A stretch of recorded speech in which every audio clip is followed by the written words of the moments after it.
Give me that double jab cross. Double jab cross. So it's grindhouse boxing, and I started it back in about 2014. Towards the end of the year was when the idea was conceptualized.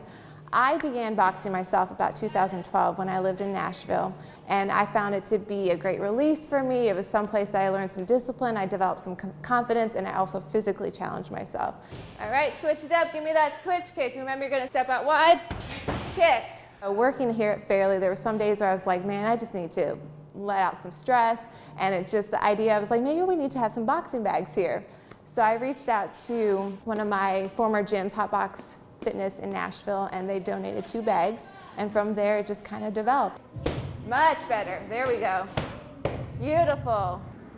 First of all, I just had to go to the school. I was like, this is a new concept. Boxing is fighting. It's sometimes frowned upon. I'm not teaching kids to go out and fight. I'm teaching them discipline and how to have self-control. You got 43 seconds. Let's go. The initial group, I actually hand-selected the kids because I was looking for a very specific population. I'm targeting kids that maybe need that outlet and need a little more structure. Everybody's welcome, but I'm looking for kids that really could do a lot more if they had that discipline. Good job. So I teach, my style is Muay Thai kickboxing. And so I focus primarily on that. So when we start at the basics. They learn to wrap their hands, they learn about, just taking care of the equipment, how to use the equipment. Just holding pads is an art form in itself. We don't put on gloves, anything, it's all shadow boxing, learning the movements, learning how to hold your body, hold your hands up. Let me see what you got, Alton.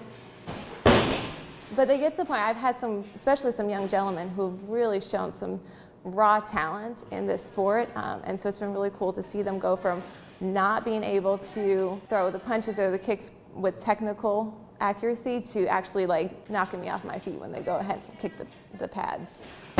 There, better.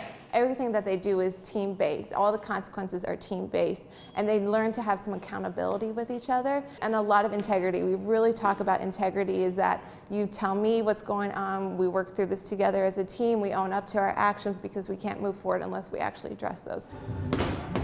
I know you can punch harder than that. Well, our motto is power, perseverance, patience, and pride. So really, how do they incorporate those 4 characteristics, not only in this room while we're in practice, but in school and outside of school?